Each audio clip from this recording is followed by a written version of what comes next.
Okay, everybody, let's take a look at question 4G. Again, the question here is asking us to solve this by factoring.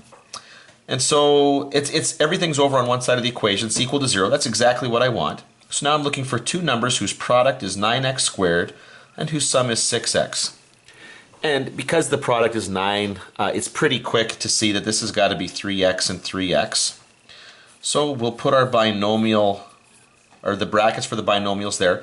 Remember, the two things that I found here, these are not necessarily terms in these binomials here. These are the outside and the inside products.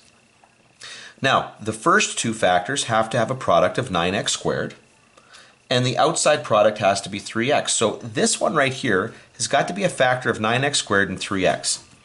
The largest one that I can think of that would fit into that would be 3x. And so if this is 3x, that would make this term right over here 3x as well, because their product has to be 9x squared.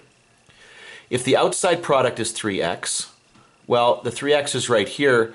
That means that this term has to be the 1.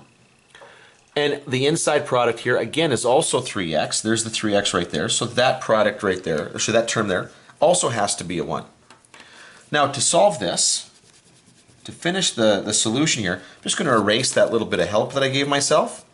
And then I'm going to identify that, look, now basically this is 3x plus 1 squared. It's the same factor twice here, so I don't really have to write this out twice. What I know is that if this is going to be equal to 0, that term has to be equal to 0. So then I have to investigate, well, if the factor here is equal to 0, what does that mean about x? Well, bring the 1 over, so it's going to become negative 1 over here, and then divide by 3. And I would get x is equal to negative 1/3, and that's the solution.